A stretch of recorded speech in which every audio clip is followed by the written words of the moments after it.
Bien, ¿qué tal? Bienvenidos todos quienes nos acompañan aquí en Guadalajara, Jalisco, México, desde donde estamos transmitiendo vía internet a todo el mundo, quienes nos otorgan también la confianza de acompañarnos a través de la red. También les mandamos un saludo y un agradecimiento sobre todo por la confianza que nos están brindando al acercarse a estos temas que estamos abordando semana con semana. El día de hoy vamos a abordar un tema vinculado de manera muy directa con el tema que abordamos la semana pasada. Hablamos sobre el origen.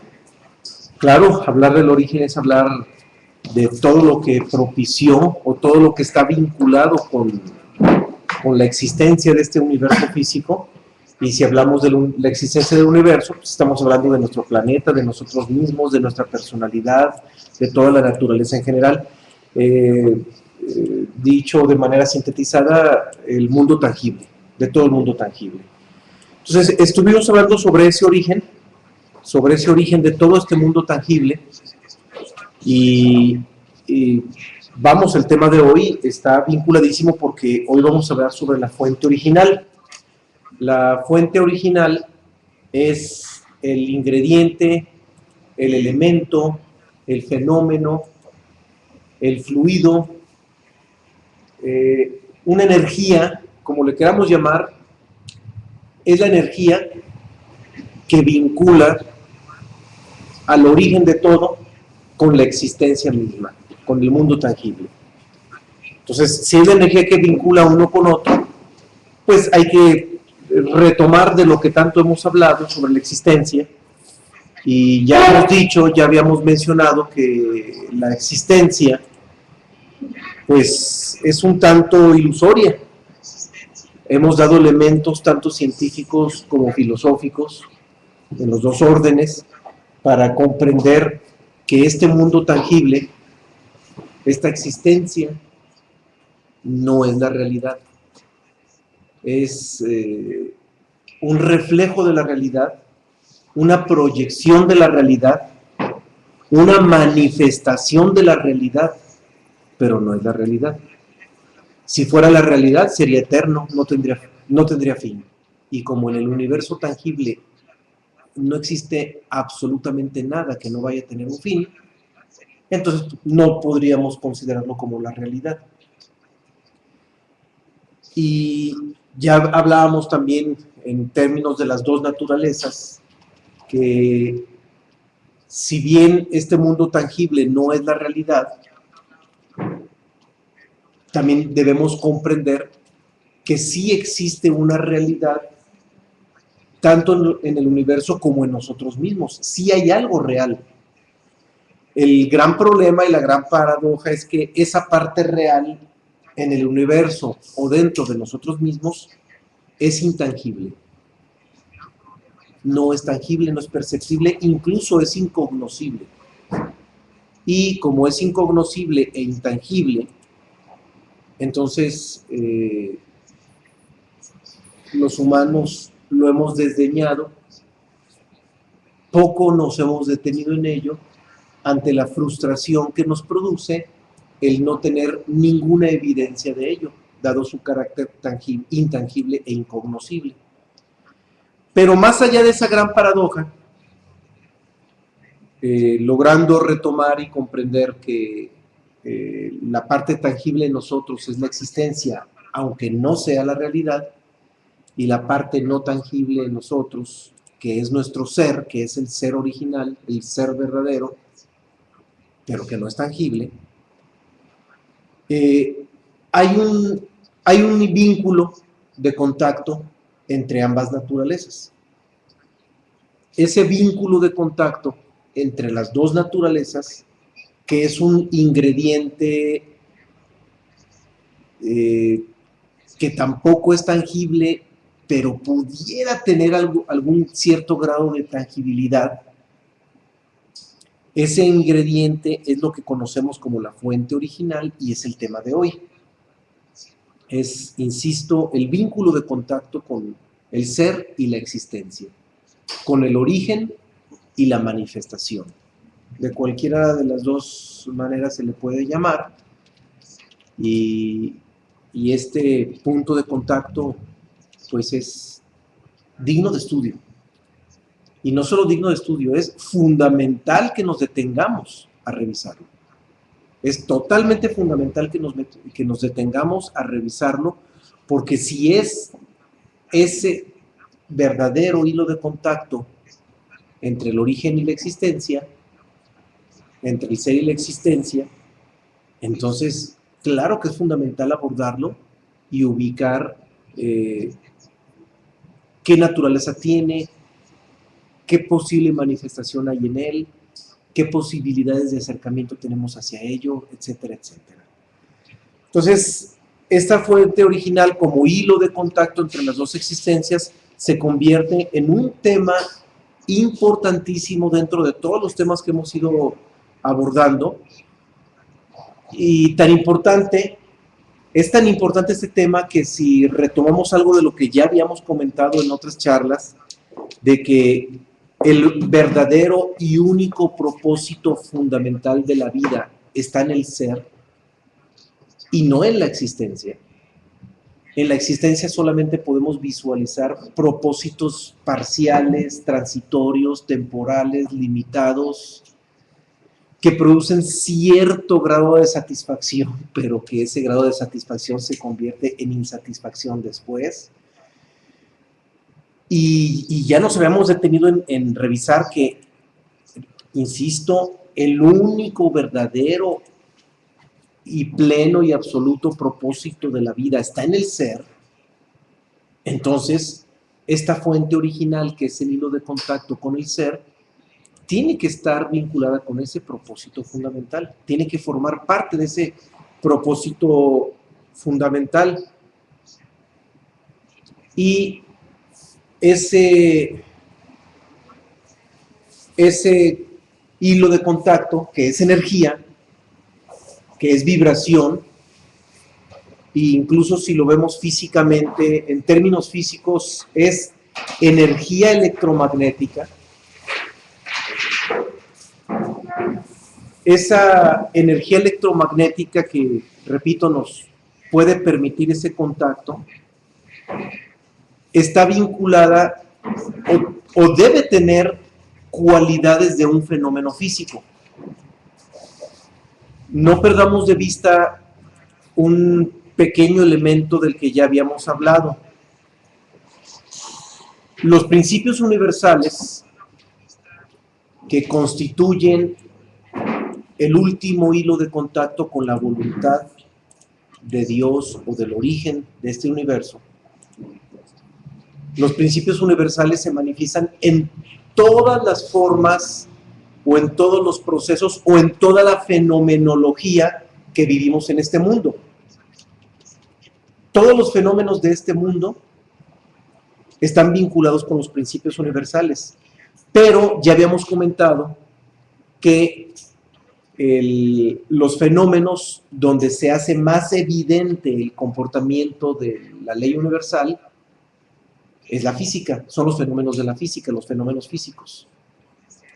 La ley universal opera en todo, en la psicología, en el misticismo, en las relaciones humanas, en la sociología, en la filosofía, en todo. No hay nada donde no operen los principios universales.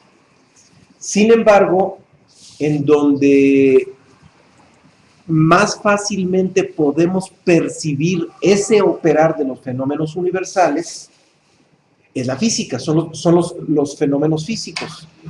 Entonces, si los fenómenos físicos es donde mejor podemos percibirlo, también vale la pena o es fundamental, es importante establecer un fenómeno físico como la naturaleza que más se le aproxima a esa fuente original de la que estamos hablando el día de hoy.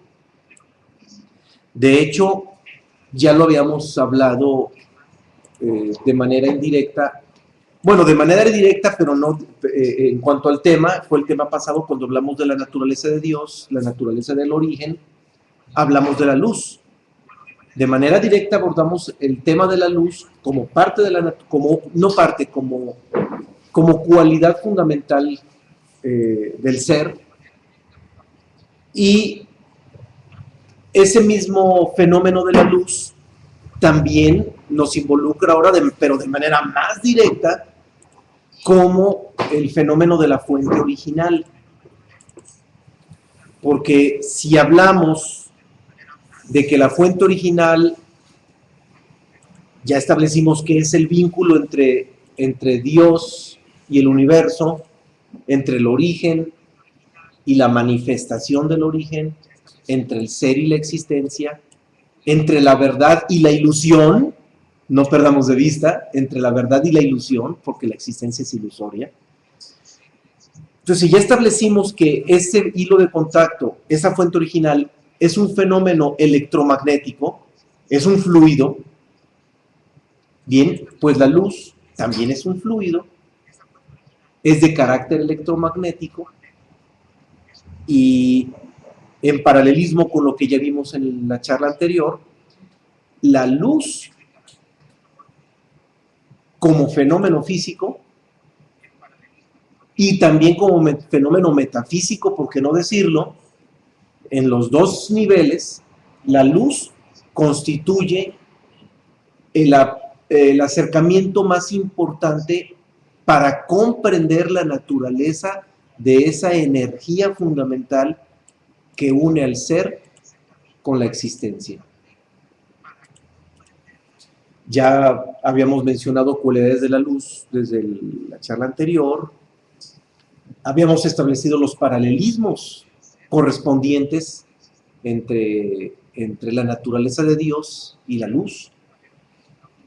Habíamos hablado de la luz. Bueno, si hablamos de Dios como un ser incognoscible, pues ya veíamos que la luz para la ciencia es totalmente incognoscible. Se conoce cómo se comporta la luz. Eso sí lo tiene muy estudiado la ciencia, cómo se comporta la luz y cómo pueden utilizar y manipular a la luz para fines egocéntricos humanos. Pero la ciencia no ha logrado descubrir cuál es en esencia la verdadera naturaleza de la luz. Ya veíamos que la luz es intangible, igual que Dios. A Dios no lo podemos ver y la luz tampoco la podemos ver. Vemos cómo la luz se proyecta en las paredes o los cuerpos físicos, pero jamás vamos a poder ver cómo circulan los rayos de luz a través del espacio. Eso no lo podemos ver.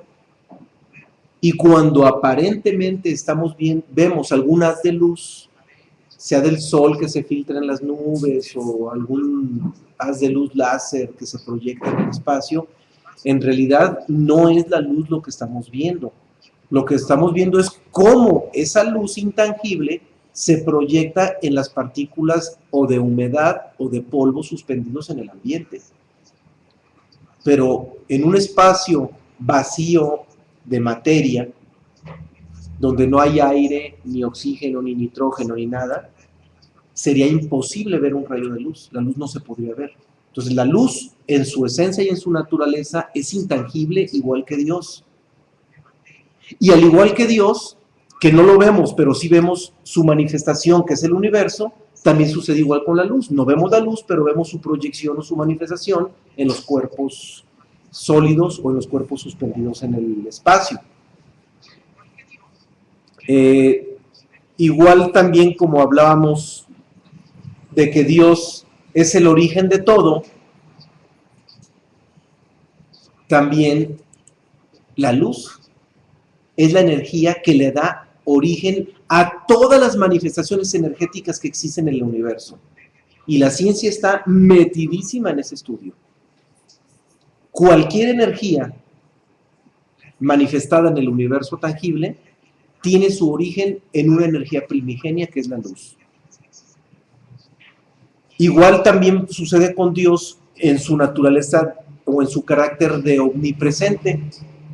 Se habla de que Dios es omnipresente, bien, pues la luz también es omnipresente. Nomás no perdamos de vista que luz no es solamente la energía que vemos.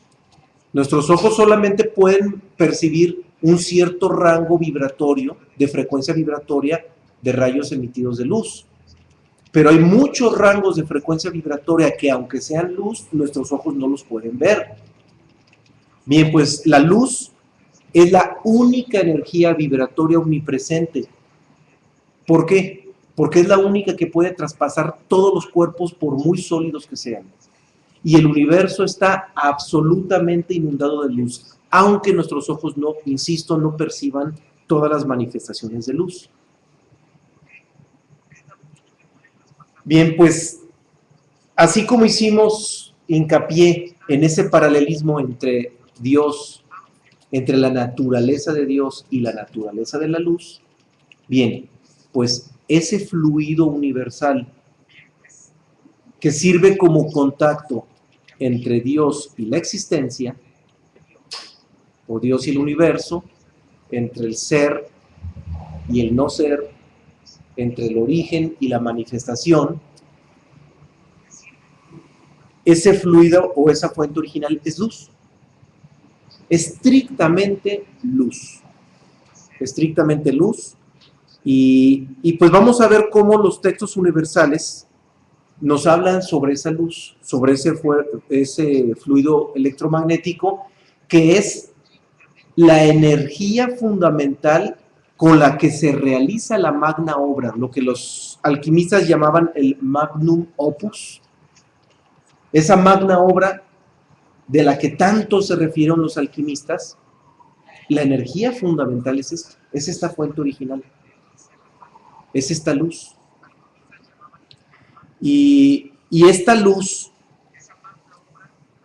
y solo esta luz, porque es la única, aclaro, es la única energía con la que se puede realizar la magna obra, y aclaro que es la única porque ha habido muchas corrientes pseudoalquímicas que nos han hecho creer que la energía fundamental es la energía sexual, cuando la energía sexual proviene de mecanismos biológicos y físicos, y químicos también, mecanismos biológicos, físicos y químicos, que efectivamente están vinculados con el origen de la vida biológica humana, pero que no es luz. En un momento dado podríamos decir que el origen de esa energía sexual es la luz.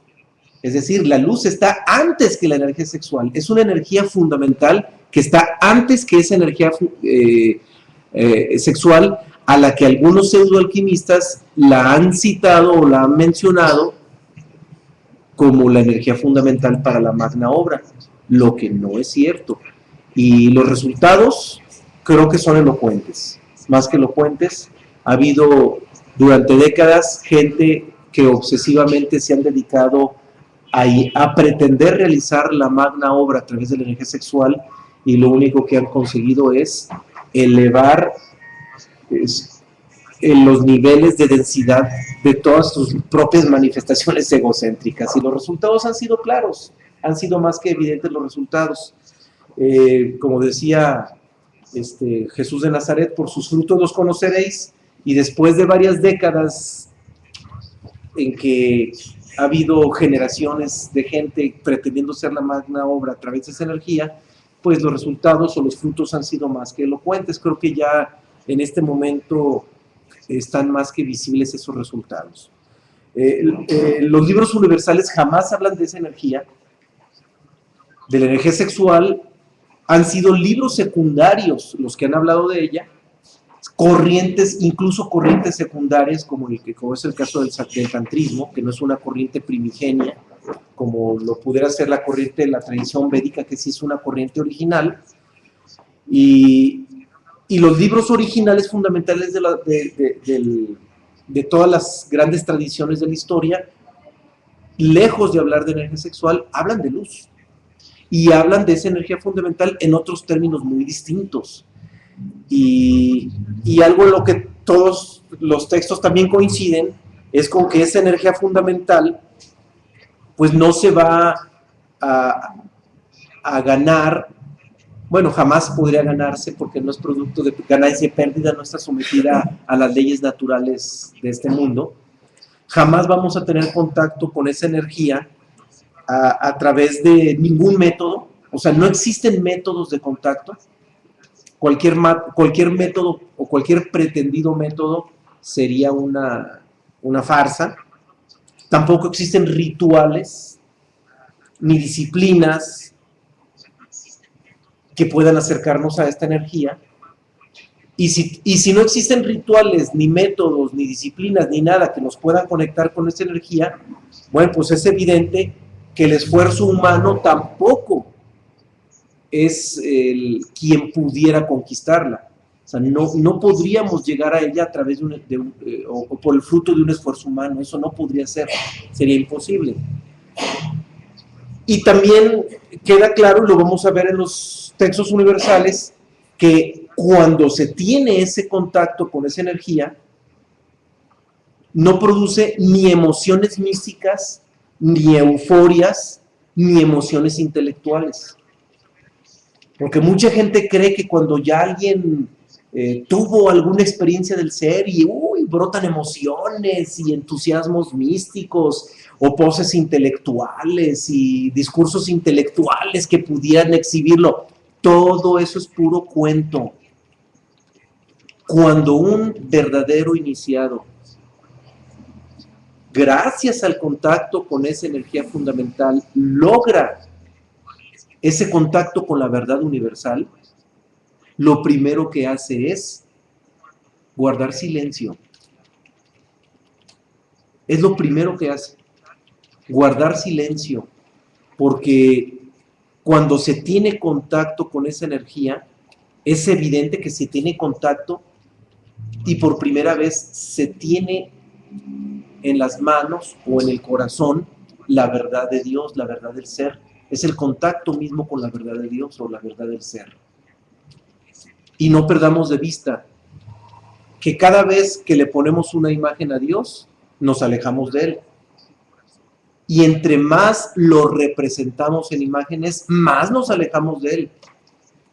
Pero tampoco perdamos de vista que entre más lo conceptualizamos, más nos alejamos también, porque es incognoscible. Y cualquier pretendida conceptualización del origen o de Dios constituye por sí mismo un alejamiento, un natural alejamiento de Dios. Bien, pues igual sucede con el contacto de la fuente del ser a través de la fuente original.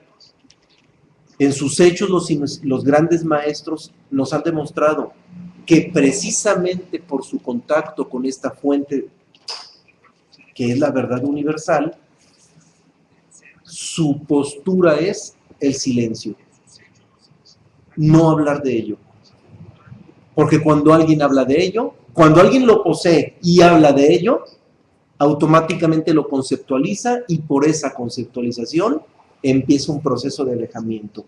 Es por eso que el silencio que siempre nos han demostrado los grandes maestros ha sido por necesidad de mantenerse en contacto con esta fuente original y evidentemente si el silencio es la actitud más racional cuando se posee esta energía, pues también queda claro que cualquier entusiasmo emocional o intelectual o cualquier impulso místicoide vinculado con cualquier tipo de emoción denotaría lo contrario, denotaría la ausencia de esta energía. Precisamente eso es lo que denota ausencia de esta energía fundamental, porque insisto, cuando alguien la posee, la quietud y el silencio se convierten en una característica natural que brotaría desde el ser mismo de quien la posee. Bien, esta introducción no voy a procurar no hacerla muy larga, más bien la termino, no pretendo hacerla larga porque son muchas las citas que vamos a meter en este tema. Es una cascada de citas porque es un tema del que hablan muchísimo los libros universales. Hablan muchísimo los libros universales sobre este tema, pero es muy curioso, las religiones muy poco se meten en el tema y las religiones, lejos de meterse en el tema, lo dejan a este fenómeno de esta fuente original, lo dejan reducido a algún ritual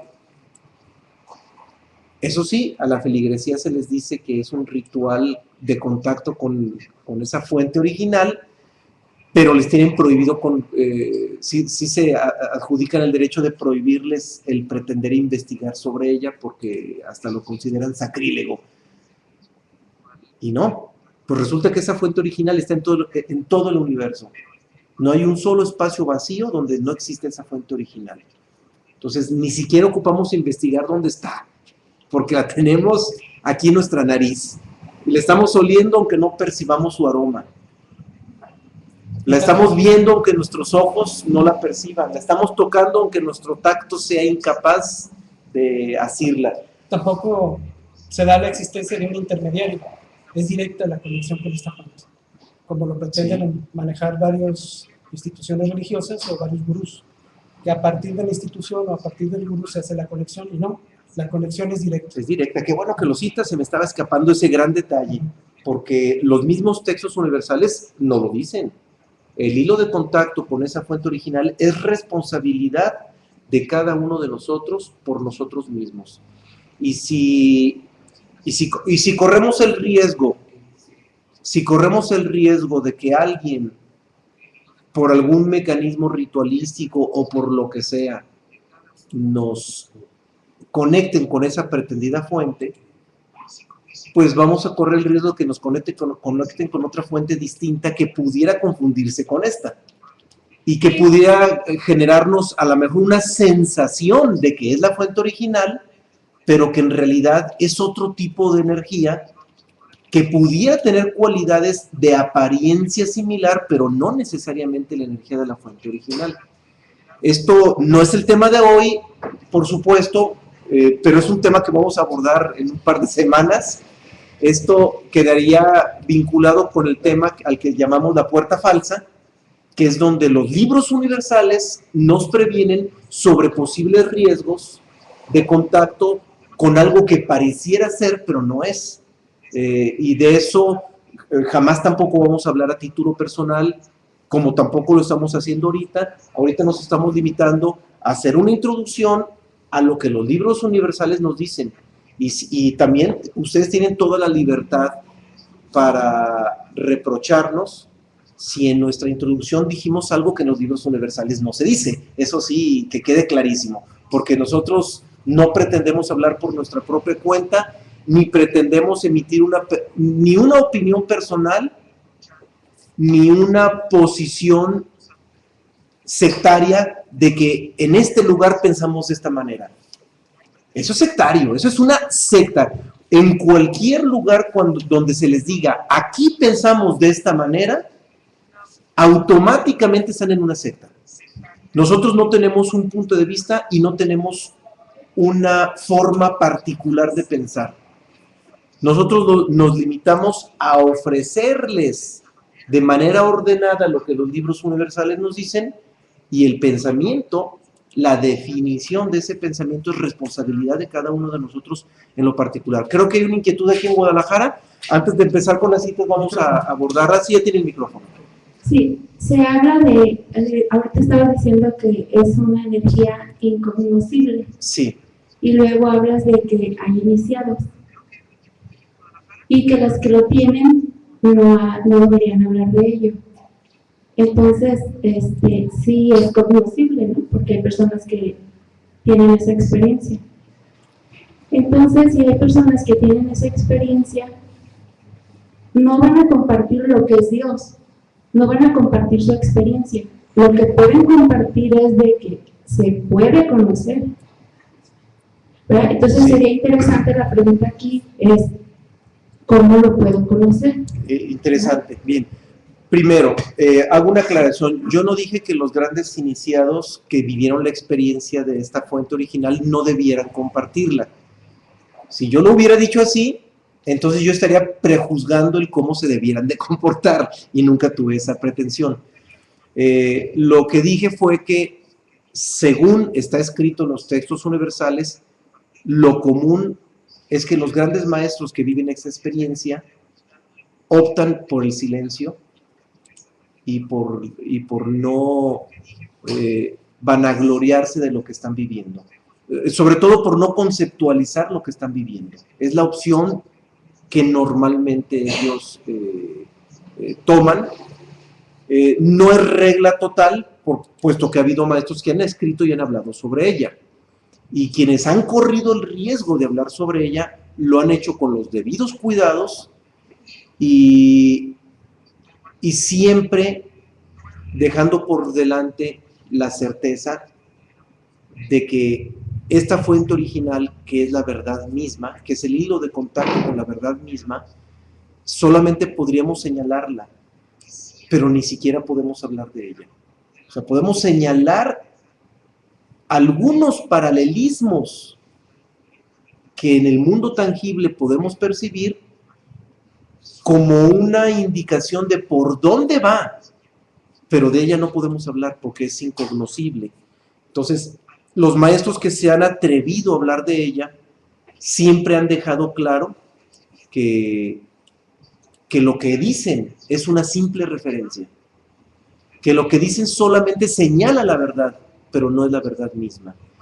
Ahora, en cuanto al cómo la pueden compartir, por supuesto, vamos a través de los textos universales, nosotros no lo vamos a tipificar, a través de los textos universales vamos a ver cuáles han sido las distintas formas en que ellos han buscado la manera de compartir su experiencia de esta verdad, cómo ellos han buscado compartir la experiencia del ser a través de lo que quedó escrito sobre ellos, pero hay algo que sí podríamos decir con cierta certeza, que podríamos manejarlo con cierta certeza, que el modo más apropiado de compartir esta experiencia nunca ha sido a través de la palabra, ni a través de los milagros, ni a través de las obras del maestro, sean de caridad o no sean de caridad. El medio más apropiado siempre ha sido el silencio. Lo que sucede es que a veces podríamos creer que el silencio es una actitud egoísta en la que no se dice nada, por lo tanto no te comparto nada. Se podría pensar eso. Pero no perdamos de vista el principio de polaridad. Donde está un extremo está el otro extremo. Y el silencio, que en apariencia podría pensarse que es una actitud egoísta de no decirte nada porque no quiero que sepas nada de lo que yo sé, resulta que es todo lo contrario, se convierte en todo lo contrario. Porque a través del silencio, que es la no conceptualización de un fenómeno intangible, no lo perdamos de vista, a través del silencio, que es la no conceptualización de un fenómeno intangible, el maestro está irradiando como un espejo ese fluido universal. Y cuando alguien se acerca al maestro, también en silencio, también sin pretender conceptualizar su experiencia, a través de esa radiación que en materia de ley universal se conoce como imantación, a través de ese fenómeno donde se transmite lo más profundo y poderoso de esta energía. Si un maestro está irradiando esa energía a sus cercanos, para no poner otro nombre, a quien se acerca a él. ¿Ni siquiera con los mantras? ¿Ni siquiera qué, perdón? ¿Ni con los mantras? O sea, no, ni con mantras. Esta energía es muchísimo más que un mantra. Un mantra es una imitación de esta energía. Es una imitación o una aproximación a la naturaleza de esa energía. Pero la diferencia en cualidad, tanto en lo cualitativo como en lo cuantitativo, entre un mantra y esta energía fundamental, es abismal. La diferencia es abismal.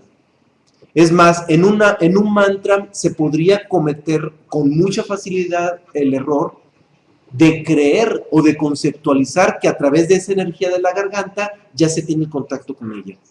Entonces se convierte en otro concepto y por culpa de ese concepto nos perdemos la posibilidad del verdadero contacto, que es no conceptualizado.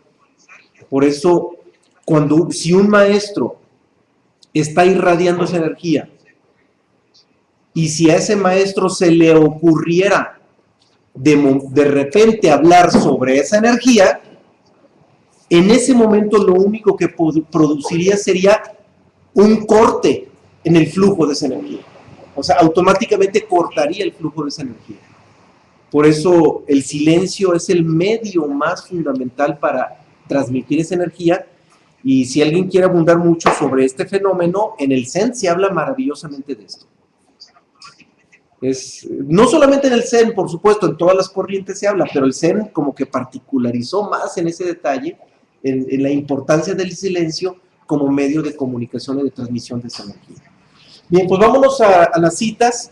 Este tema es el único que manejamos en todo nuestro material impreso, es el único donde estamos subdividiéndolo en varios subtemas, son 6 subtemas. De esos 6 subtemas, espero que hoy alcancemos a ver 3, si el tiempo nos lo permite. Estamos en el factor tiempo aunque no queramos, estamos en la existencia y esta charla se da a través de la existencia. No podemos jactarnos de ser atemporales todavía.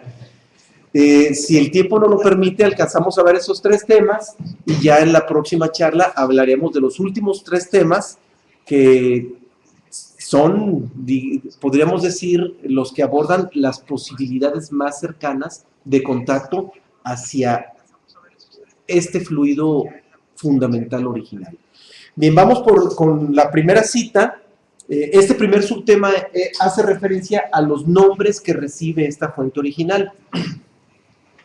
Vamos a detenernos en citas de las distintas corrientes para ver cómo es que todas las corrientes nos hablan de esta fuente original, aunque utilicen nombres distintos. Entonces, en este tema, lo que vamos a hacer es acercarnos a un mosaico de nombres para identificar esos nombres, y cuando algún día leamos cualquiera de esos libros, pues identificar de qué se está hablando cuando escuchemos o leamos esos nombres. Incluso aparece subrayado el nombre en la proyección que estamos haciendo a través del PowerPoint para quienes están aquí en Guadalajara, desde donde estamos transmitiendo. La primera cita viene del Zohar, que es uno de los libros fundamentales de la tradición hebrea, y en el Zohar podemos leer lo siguiente: porque florece espléndidamente en el jardín del Edén, la comunidad de Israel recibe el nombre de Rosa de Sharon, porque su deseo es que la riegue el manantial profundo, que es la fuente de todos los ríos espirituales, recibe el nombre de lirio de los valles. Bien, ya está utilizando el término Rosa de Sharon. La palabra rosa, la rosa como flor, es un símbolo de esa fuente, pero repito, es símbolo, no es la fuente, es símbolo. Y en término más directo, los hebreos le llaman manantial profundo. Y ese término de manantial profundo lo ubican como el centro donde convergen todos los ríos espirituales. Entonces, a ese nombre de manantial profundo le dan un carácter plenamente universalista, donde coinciden todos los ríos espirituales. Cualquier fluido que tenga que ver con un camino verdaderamente espiritual tiene que estar conectado con esa fuente, con ese manantial profundo. Si no hay una conexión con ese manantial profundo, con esa fuente original, ese río automáticamente deja de ser espiritual y se convierte en una desviación que con lo espiritual nada tiene que ver. Y pues no perdamos de vista, esto es energía. Es energía. Si no trabajamos con esa energía fundamental, por muchos textos que leamos, por muchos análisis filosóficos que realicemos, en ausencia de esta energía fundamental, estaríamos perdidos, totalmente perdidos. Por eso adquiere tanta importancia el tema de hoy. Vamos a la siguiente cita. Juan Carlos nos va a hacer el favor de leerla. La siguiente cita es de Chuang Tzu y habla precisamente de este fluido divino. A un pez le basta con tener un pozo de agua para vivir. Allí encuentra todo lo que necesita. El hombre que vive en el Tao tampoco necesita más que el Tao. Aquí en esta tradición se conoce a este fuente original como Tao. Bien, dejamos el taoísmo. El propio nombre de la corriente taoísmo habla de esa fuente original. Chuang Tzu le llama Tao. Lao Tse también le llama Tao, por supuesto, que es el autor del Tao Te Ching, Lao Tse. Y en el Evangelio de Buda encontramos un término distinto, aunque la referencia es la misma, y podemos leer lo siguiente. Un verdadero discípulo del Tathagata no debe poner su confianza en autoridades o en los ritos. Fíjense lo que está diciendo Buda, y esto no lo estamos inventando nosotros. Está en el Evangelio de Buda. Lo vuelvo a repetir por lo que habíamos citado hace unos minutos en referencia a que tampoco podemos quedarnos con la idea de que alguien nos va a suministrar esta fuente de luz.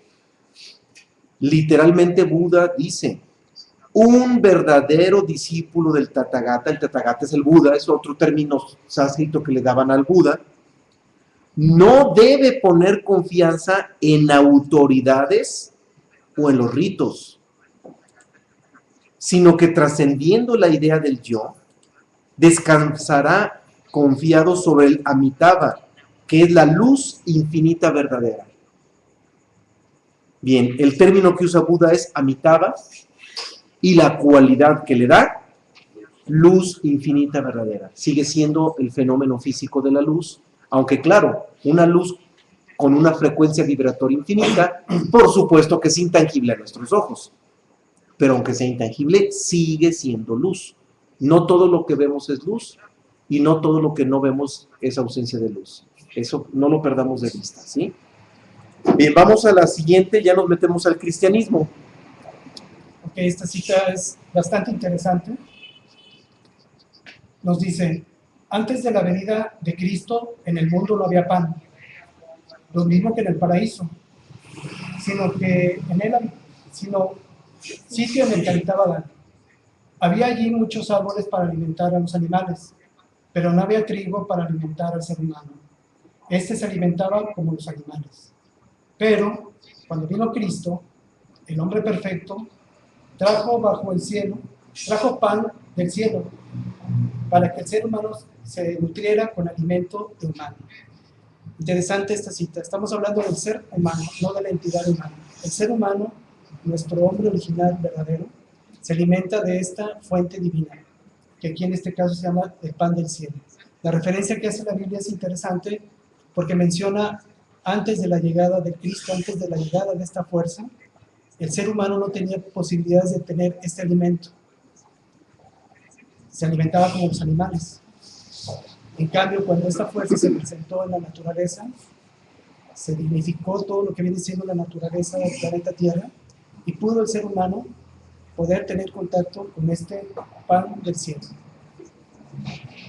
Bien, en el Evangelio de la Verdad, de los textos de Nag Hammadi, que son los evangelios gnósticos, encontramos el término que fue reiteradamente y mucho más empleado por los gnósticos originales, por el gnosticismo original. Y este término aparece en uno de esos evangelios gnósticos, que es el Evangelio de la Verdad. Dice así: el pleroma, que no es deficiente, pero que colma la deficiencia, es lo que el Padre suministró desde sí mismo para completar lo que falta. Pero para que así reciba la gracia. Pleroma es el descubrimiento de la luz de la verdad que es inmutable. Bien, ingredientes interesantísimos. 1. El término utilizado por los gnósticos. Por los gnósticos originales. Estoy hablando del gnosticismo original, no de los pseudognósticos que han surgido a través del siglo XX, siglo XXI, que se pueden jactar de ser gnósticos, pero que primero habría que ver si conocen los textos originales de los verdaderos gnósticos tradicionales, los gnósticos originales de principios de esta era, que ya existían, que ya esperaban la venida de Jesús de Nazaret incluso. Entonces, los gnósticos, los verdaderos gnósticos, le llamaban a esta energía pleroma. Por supuesto, jamás hablan de energía sexual. Están hablando de un fluido universal. Le llamaron pleroma. Y ese pleroma, ellos hablan de que es una energía suministrada desde el Padre. Hablar del Padre es hablar del origen de todo. Es decir, la energía que brota desde el origen de todo.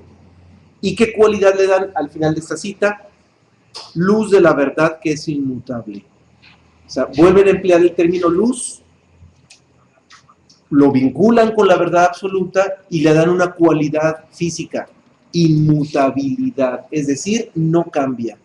Algo que en nuestra naturaleza existencial no existe, porque en la naturaleza física, en la naturaleza tangible, todo está en proceso de cambio constante. Entonces, esta luz es inmutable, no sufre cambio alguno. A ver, una pregunta aquí en Guadalajara, si le pueden pasar el micrófono, por favor. Incluso queda abierto el micrófono y el espacio por si alguien en la red también tiene alguna pregunta. Vamos a mantener abiertas las preguntas porque son muchas citas las que van a estar fluyendo. Escuchamos. Está apagado, creo que no lo prendieron. Los dos sí. Son dos botoncitos, ahí está. Sí, buenas noches. Mi nombre es Oscar. Una pregunta referente para ver si estoy comprendiendo la familiaridad entre el origen y lo que estabas hablando ahorita sobre el pleroma, la luz que es inmutable. Lo que se llama gnosticismo, lo que viene siendo el Agnus Theos y el origen, donde viene esa luz impermeable, es exactamente la misma situación. El Agnus Theos. Sí, vendría siendo la misma popularidad. En su terminología sí. Nomás lo que habría que evitar es la conceptualización del término que se está empleando. Gracias. Bien, vamos ahora, seguimos con el cristianismo, ahora pasamos al Evangelio de Judas.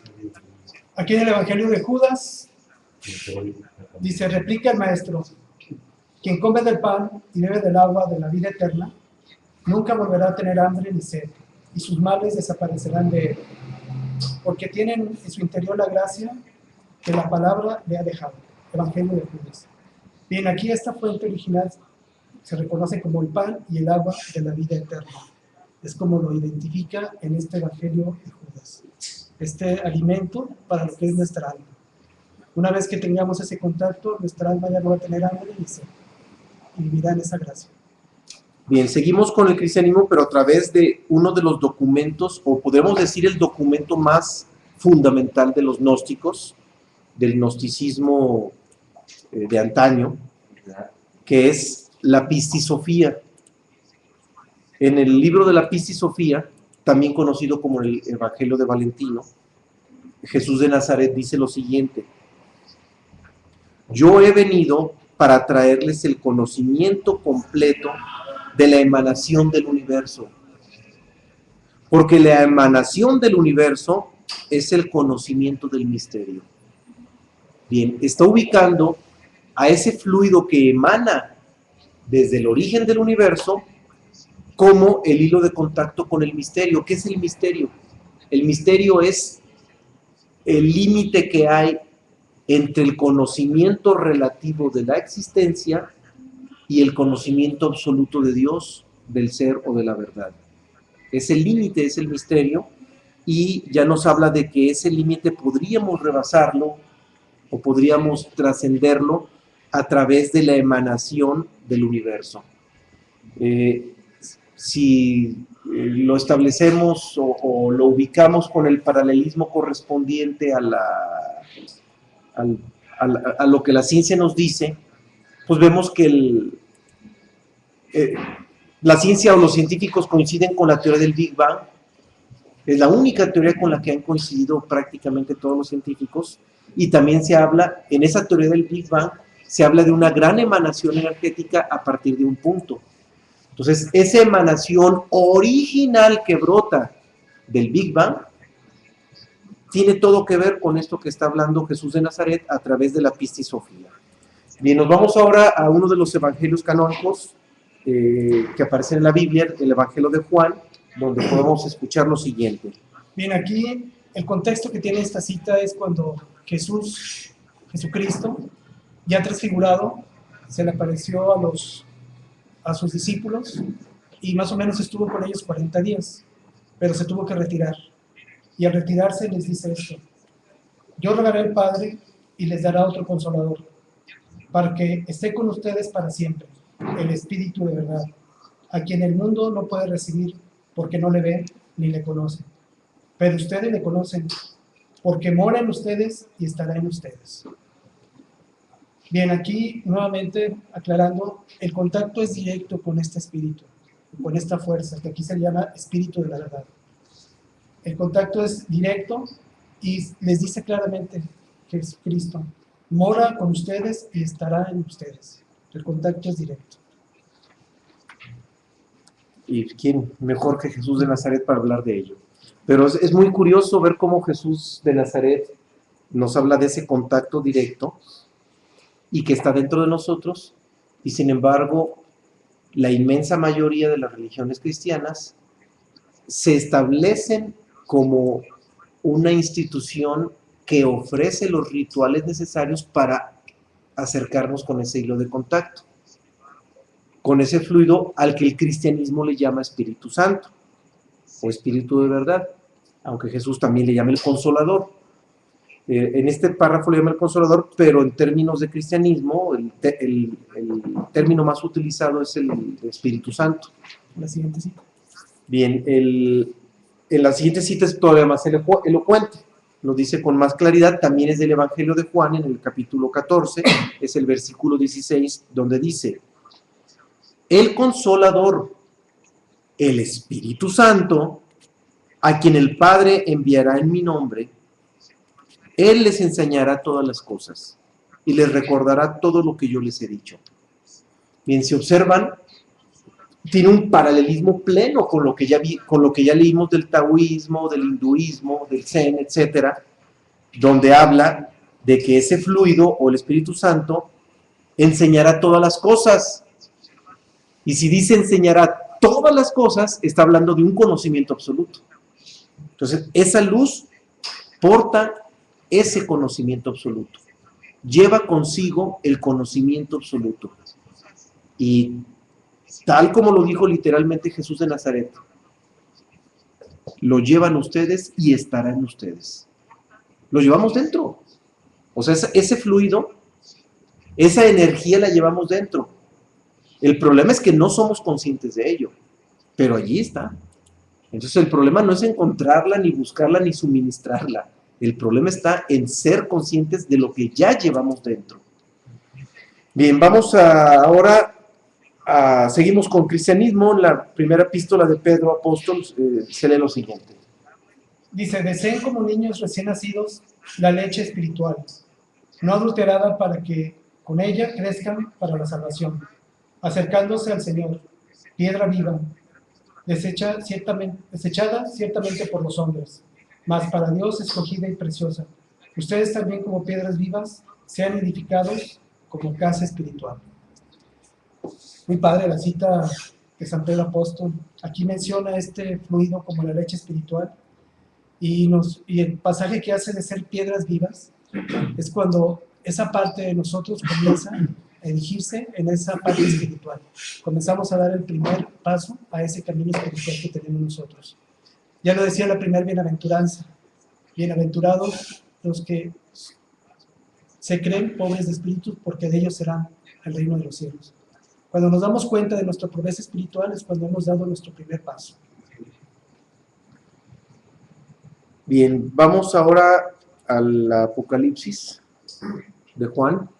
En el capítulo 2, versículo 7, podemos leer lo siguiente: el que tiene oído, Oiga lo que el Espíritu dice a las iglesias.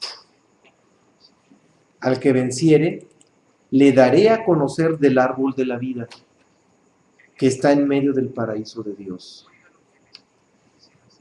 Hacen referencia nuevamente, tal como sucede en el Antiguo Testamento, de ese árbol de la vida. No. Hay que recordar que en la Biblia se habla de dos árboles, el árbol de la vida y el árbol del conocimiento. El hombre original se alimentaba del árbol de la vida. El árbol de la vida es un símbolo de este fluido universal.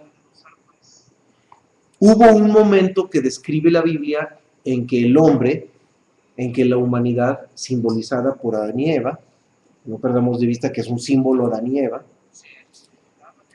hay un momento en que el hombre decide alimentarse del árbol del conocimiento y se le advierte, si tú pruebas ese otro alimento, te vas a alejar del alimento original y vas a perder todas las bondades que te da el alimento original, que es el del árbol de la vida. Y en ese simbolismo de Adán y Eva, caen en la tentación, prueban del árbol del conocimiento. El árbol del conocimiento es símbolo del conocimiento intelectual, de la verdad relativa, de lo que nos conecta con la existencia, mientras que el árbol de la vida es símbolo de esa energía que nos conecta con la verdad del ser, con la verdad absoluta del ser. Entonces, cuando el hombre decide probar el fruto del árbol del conocimiento, al principio aparentemente no sucede nada. Y eso lo describe Eva cuando le da a probar a Adán. Mira, pruébalo, no pasa nada. Ya lo probé y no es cierto, no he experimentado ningún cambio, ni me ha pasado nada, y pues Adán le cree, lo prueba y también constata que no pasa nada. Pero no se dan cuenta que por meterse a la verdad relativa, muy gradualmente, de una manera casi imperceptible, empiezan a desvincularse con la verdad absoluta. Pero es un fenómeno tan paulatino que se convierte en imperceptible y no se dan cuenta que se meten en ese problema. Y no, ellos no se metieron en ese problema, todos nos metimos en ese problema, porque el problema no es de Adán y Eva, el problema es de todos nosotros, porque todos nosotros fuimos los que nos metimos en esa situación. El pasaje de Adán y Eva no es más que un símbolo de lo que nos sucedió.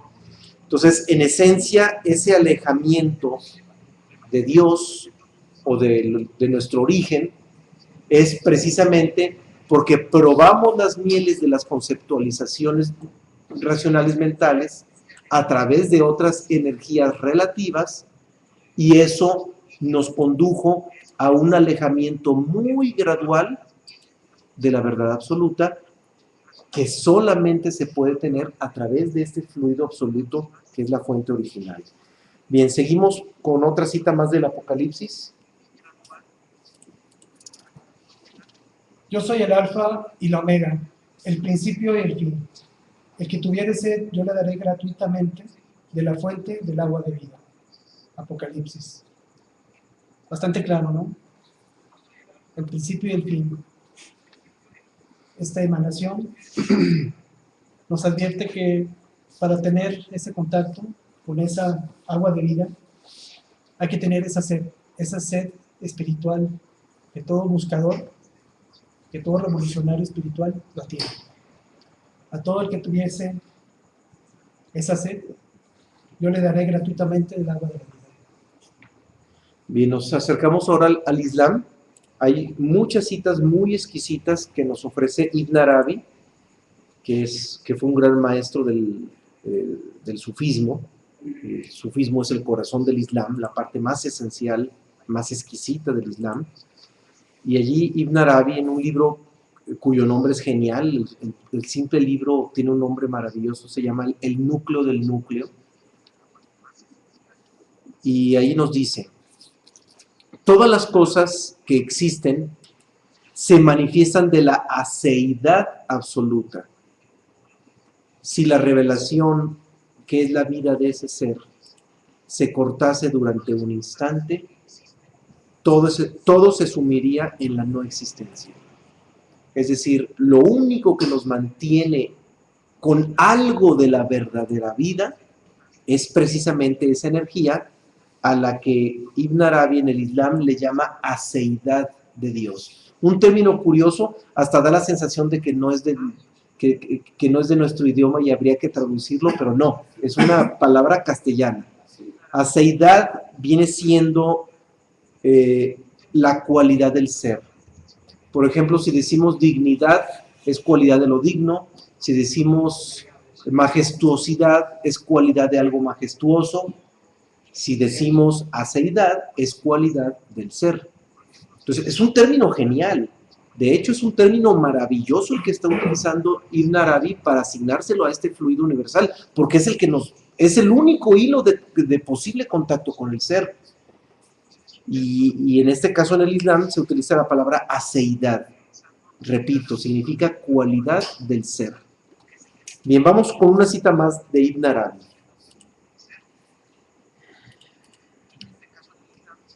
Cuando la luz de Alá se enciende en el corazón, los pies de los ladrones desaparecen.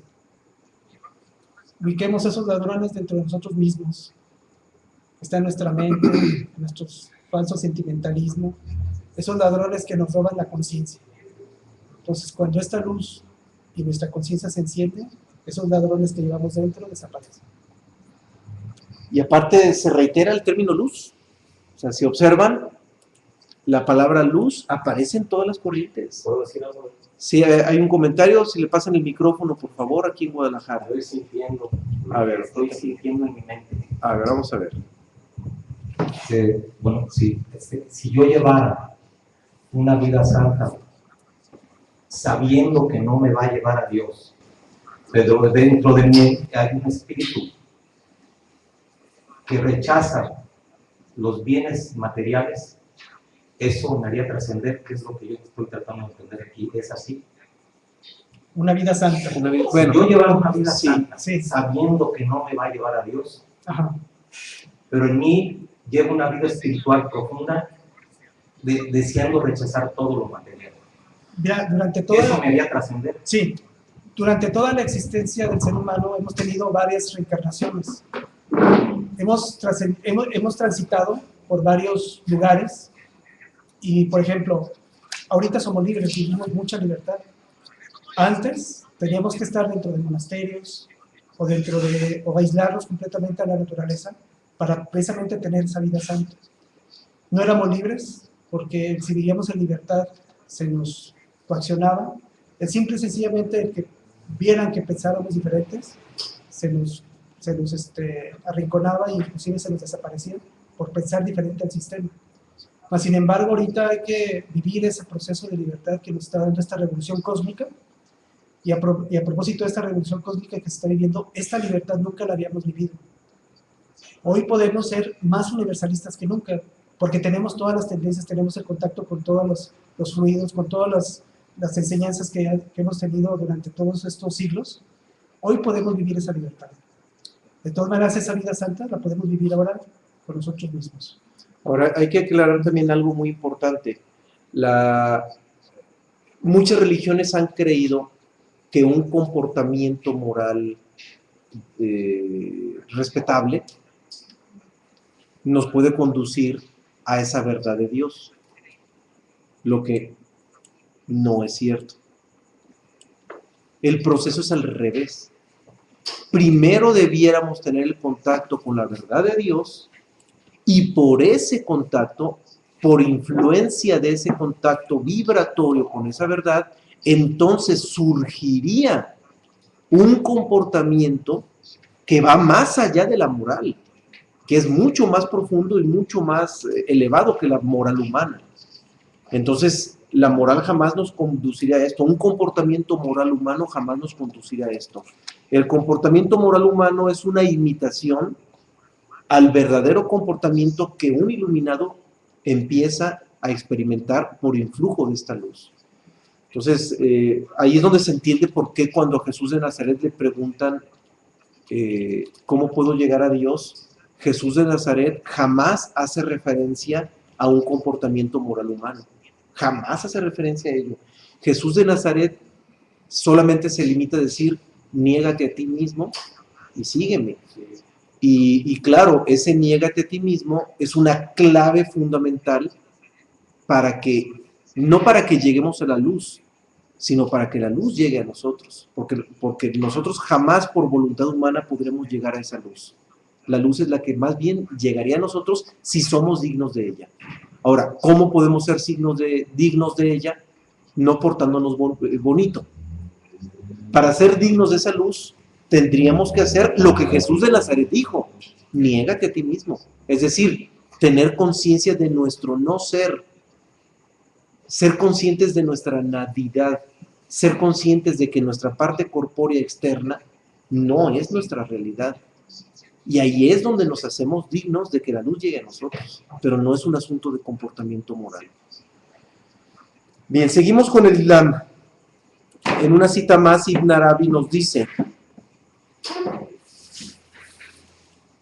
el conocimiento es un espejo de la aceidad de Dios. La efusión viene solo de Dios. Bien, primero precisa que esa efusión, que es otro término que le da, viene solamente de Dios, de ningún otro lugar puede venir. Pero aparte hace referencia a la cualidad del espejo. Nuestro ser interior, que tiene la cualidad de Dios, también es como un espejo. Cuando recibe esa luz, la irradia. Y ahí es donde se entiende el fenómeno en el que los verdaderos maestros comparten la experiencia de esta luz con quienes los rodean. Y ese compartir es por irradiación de esta energía, porque el ser de un iluminado es como un espejo. Así como recibe esa luz, la irradia. Y allí es donde está, en el silencio, en el no hacer, del que tanto habla Lao Tse, en el no hacer, ahí es donde el verdadero maestro comparte la experiencia del ser. Bien, nos vamos a una más de Ibn Arabi. Los caminos que conducen a Dios son tantos como los suspiros de las criaturas. En cada aliento hay un camino hacia Dios, lo que dignifica al gnóstico.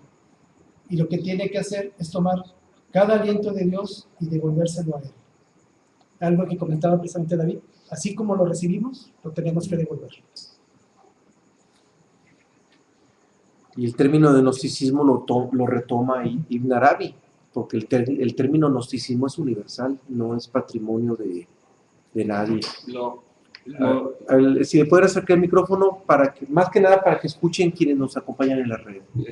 Referente a esa información que acaban de comentar ustedes dos sobre el hecho de regresar o devolvérselo de donde proviene, cómo se nos refleja en nosotros, es chistoso porque, bueno, hay tantos conceptos, tantos escritos en tantos escritos antiguos sobre el referente que, como es arriba es abajo, me llama esta parte porque a nivel celular o microcelular, en la energía AP que se forma en las células, pasa exactamente lo mismo.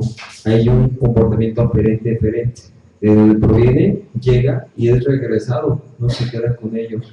Y por fuera pasa exactamente lo mismo. Sí, es una ley universal. ¿Cómo es que la naturaleza por sí misma nos habla del mismo fenómeno, al final de cuentas? Bien, vamos ahora al hermetismo. Dejamos el Islam, pasamos a Hermes Trismegisto, y de Hermes Trismegisto encontramos una cita donde queda claro quién utilizó por primera vez la palabra gnosis y el término gnosis antes que los propios gnósticos clásicos de principios de esta era. Todavía antes que ellos, Hermes ya utilizaba ese término, y precisamente el término gnosis es el que emplea para referirse a la fuente original. Y Hermes dice en el Corpus Hermeticum, los hombres que compartieron la gnosis devinieron hombres completos. Y cuando habla de compartir la gnosis, se está refiriendo a compartir este fluido universal. Entonces el término gnosis lo acuña Hermes para referirse precisamente a este fluido universal. Vamos ahora con los alquimistas, que tanto hablaron de este fluido universal también. Claro, me refiero a los verdaderos alquimistas. Bien, aquí comenta Paracelso en el libro de las 7 apologías. Entre nosotros, pobres mortales, Cristo opera como renovador de la luz eterna. Pero además de eso, Él renueva la luz natural. Aquí está hablando de las dos cualidades que tiene este fluido, tanto de renovar la parte divina del ser humano como la parte natural, la parte de la naturaleza. Como comentábamos en la primera cita, cuando se hablaba de ese alimento que antes el hombre no tenía, y cuando llegó el Cristo, ya pudo tener ese alimento, ese pan de vida, como se mencionaba en aquella cita. Aquí lo reitera Paracelso. Entre nosotros, pobres mortales, Cristo opera como renovador de luz eterna para la parte divina. Pero además de eso, renueva la luz natural.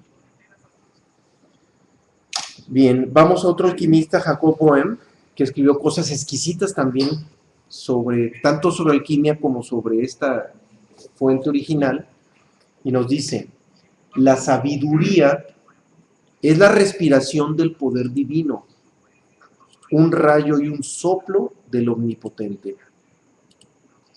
Hace referencia a ese fluido, le llama poder divino y también lo ubica como un soplo, tal como la Biblia en el Antiguo Testamento lo cita también como el soplo de Dios, o un soplo del omnipresente, que es hablar de un soplo de Dios. Y insisto, sigue siendo un fluido, en términos físicos, sigue siendo el manejo de un fluido. Bien, vamos a otra cita más de Jacob Boehme. Don Quijote. Sí, hay otra, sí. La quinta esencia es la verdadera vida de la naturaleza. Es una emanación de la palabra. En la quinta esencia reside la región paradisiaca, la palabra fluida del poder y de la virtud divina, donde las propiedades reposan en igualdad o uniformidad. En el libro de la llave de Jacob Boehme. Aquí se habla de esa quinta esencia. Todo lo que es la parte de la naturaleza conserva 4 esencias. La quinta esencia es esa parte divina de nosotros. Y esa parte divina se le conoce como fuente original a esa quinta esencia, que es lo que menciona Jacob Boehme como una propiedad que dice: propiedad reposan en igualdad e uniformidad. O sea, es estático, completamente estático. También incluso los alquimistas usaban el término de quinto éter. Los dos términos son válidos, vamos, hacen referencia a lo mismo, porque es una energía que va más allá de las 4 manifestaciones de la naturaleza, o los 4 elementos de la naturaleza. Es decir, va más allá de la naturaleza, porque por eso utilizan el término quinto éter o quinta esencia. Bien, por último, Jacob Boehme también nos dice lo siguiente en ese mismo libro de la llave: la voluntad fluida es producida por la palabra o respiración divina, es decir, el soplo, así como la unidad. Por tanto, la voluntad anhela seriamente la unidad, y ésta anhela la sensibilidad, esto es, la región del fuego. Así, una anhela a la otra, y cuando hay esta ansia, ocurre un estallido o resplandor de iluminación. Muy exquisita, está prácticamente describiendo un fenómeno, el proceso alquímico, cuyo motor se da a través del vacío entre el ser y la existencia, entre la sed del vacío, como decía Jesús de Nazaret en las bienaventuranzas que Juan Carlos la leyó, el vacío de los que se sienten vacíos de espíritu o pobres de espíritu. Esa vacuidad del que se siente pobre de espíritu genera el anhelo por esa energía. Y ese anhelo por esa energía es lo que al final de cuentas se convierte en el motor del proceso alquímico. Bien, vamos a otro documento también de los antiguos alquimistas, en este caso de los Rosacruces clásicos, que es el libro de la Fama Fraternitatis de la Orden Rosacruz. Y en la cita dice: Salomón dice que la sabiduría es un infinito tesoro para el hombre. pues ella es el aliento de la fuerza divina y un rayo de la gloria del Todopoderoso. Bien, aquí se conoce a la fuente original como el aliento de la fuerza divina. La sabiduría que menciona aquí Salomón no es una sabiduría intelectual en el cual somos muy eruditos o conocemos mucho de la vida. La sabiduría es cuando tenemos el contacto con ese fluido interior y surge el conocimiento interior. Esa es la verdadera sabiduría que habla Salomón. Bien, redondeamos este primer subtema. Repito, este subtema es nombres que recibe. Está dedicado a hacer un mosaico de todos los nombres que se le o los términos que se van empleando para referirse a esta fuente original. Y de allí Rudolf Steiner, fundador de la antroposofía, antes pasó por la teosofía, nos dice en un libro que escribió sobre el Evangelio de Lucas: del 13º eón fluye lo que los 12 bodhisattvas tienen que enseñar. Es la misma entidad a la que los antiguos rishis llamaron Visvakarman, a lo que Zoroastro llamó Ahura Mazdao. Es la entidad que nosotros llamamos Cristo. Jesús fue ungido, esto es, compenetrado por el Visvakarman del Cristo. En una sola frase, Rudolf Steiner nos pone nombres utilizados en distintas tradiciones. En el budismo se le llama 13º eón. De hecho, la tradición budista habla de que los bodhisattvas, en ese espacio del Shambhala o del Nirvana, ellos utilizan el término Nirvana, los 12 grandes bodhisattvas, de manera concéntrica, apuntan hacia el centro, y en el centro brota esa energía que le llaman 13º eón o 13ª energía, y esa energía del 13º eón es lo que llega a este planeta, y según nos lo describe Rudolf Steiner en este mismo libro, ese 13º eón o esa energía que brota de los 12 bodhisattvas es precisamente la energía crística, que es con la que fue ungido Jesús de Nazaret. Ahí nos hace ver que mientras que Siddhartha Gautama encarna a uno de los 12 Budas, a uno de los 12 bodhisattvas y se convierte en Buda, Jesús de Nazaret encarna la energía que se irradia de los 12 bodhisattvas. Es decir, que el rol que juega Jesús de Nazaret en este mundo, o en el momento histórico en que llega a este mundo, es todavía más elevado, porque no solamente enseña la sabiduría del amor, sino que enseña la sabiduría de la energía, de la fuerza. Jesús de Nazaret, el verdadero rol que juega Jesús de Nazaret en este mundo no está en hablar bonito del amor y de la sabiduría, que claro, fue espléndido la sabiduría verbal que nos dejó, claro que es exquisita, pero el rol más profundo y fundamental que jugó fue abrir los canales que se requería ampliar para que en este planeta empiece a circular la energía crística, que es la que brota de esos 12 bodhisattvas.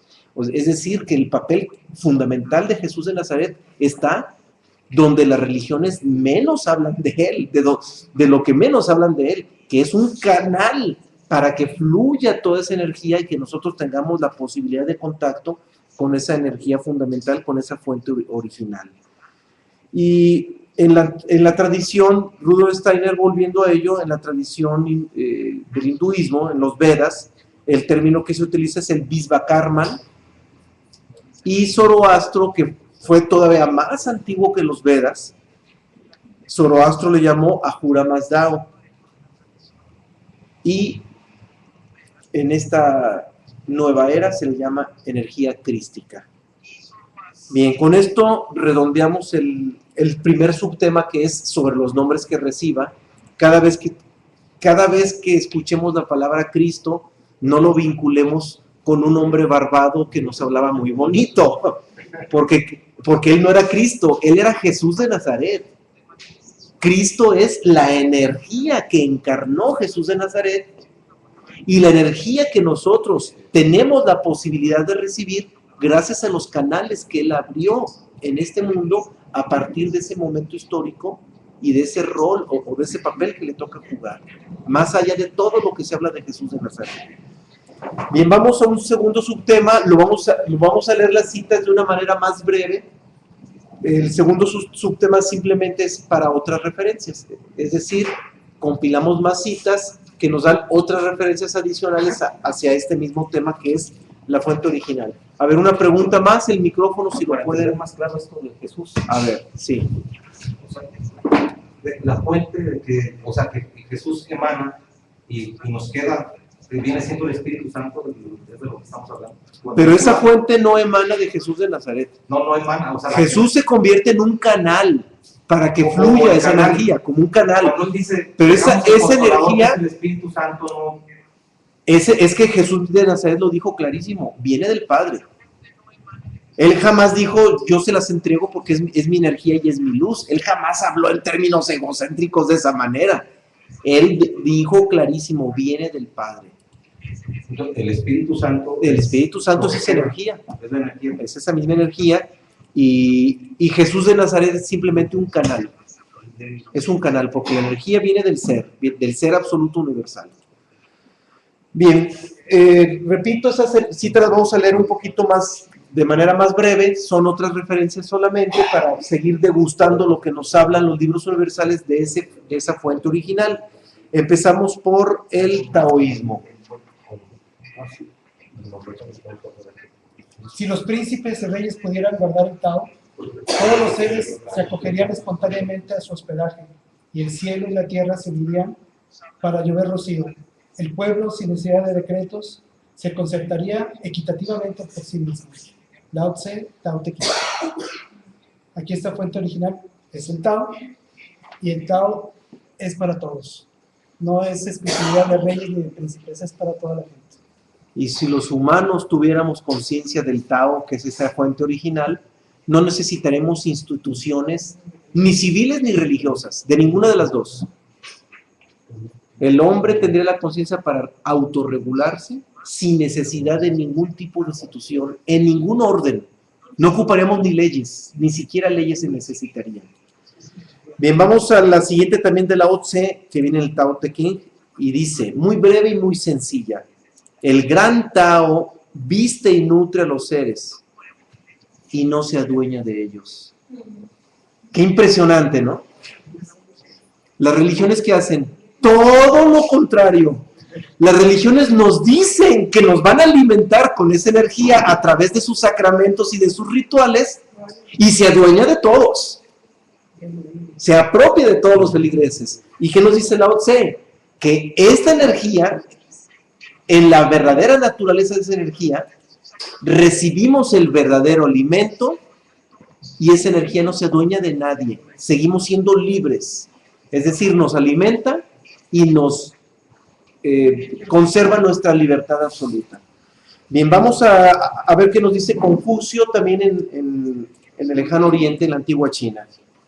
El hecho de que el hombre pueda afrontar las fuerzas espirituales del universo sin miedo alguno demuestra que entiende las leyes de Dios. Confucio. No hay miedo. ¿Cómo tenerle miedo a algo tan divino y excelso, verdad? No, y aparte vincula a este fluido con las leyes universales.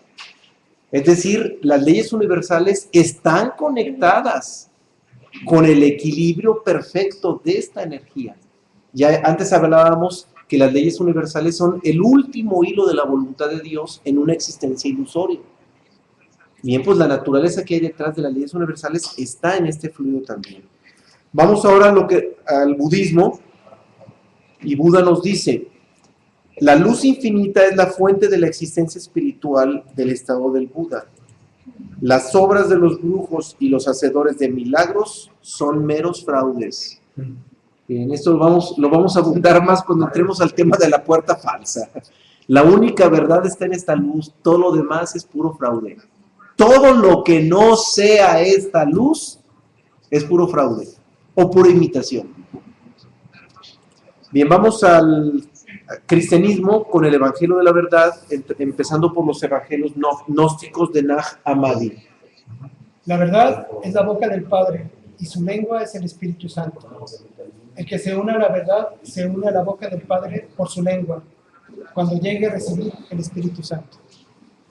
Aquí se identifica lo que es la boca del Padre, que viene siendo la verdad, y la lengua del Padre, que en este caso es el Espíritu Santo, lo que nos conecta con lo que es esa fuerza con Dios, esa emanación. Lo mismo sucedía en los mayas. En que los mayas, en la tradición maya, al Padre se le conocía como Hunaku, y la emanación que venía de Hunaku se le conoce como Kinish Ahau, que es el Espíritu Santo en el caso de los mayas.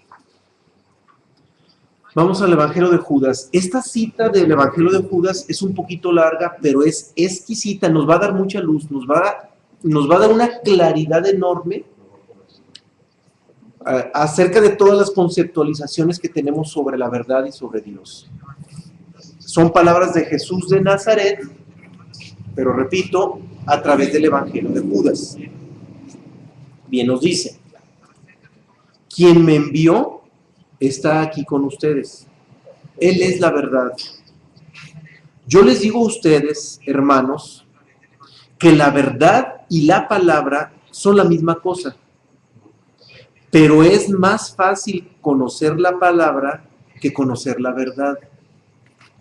La palabra se oye y parte de ella se comprende, mas la verdad no se puede oír, ni se puede ver, porque es la luz que ilumina nuestro espíritu. En ella está la verdad. Yo les enseño la palabra, mas mi Padre les enseñará a conocer la luz, porque Él es la verdad. Fíjense qué exquisito lo que nos está diciendo Jesús de Nazaret en el Evangelio de Judas. Qué lástima que no aparece en la Biblia. Está haciendo una distinción plena entre los alcances de la palabra, que son relativos, limitados, que no son más que una aproximación a la verdad, y los alcances de la verdad absoluta, que solamente se obtiene a través de la luz. Vuelve a utilizar el término luz, que reiteradamente aparece en todos los textos universales. La luz como la naturaleza de ese fluido universal. Y la luz no como símbolo, que quede claro, no como símbolo, como la naturaleza de ese fluido. Y está dejando clarísimo que lo que está escrito como palabra tiene sus límites y solamente porta un pedacito de la verdad.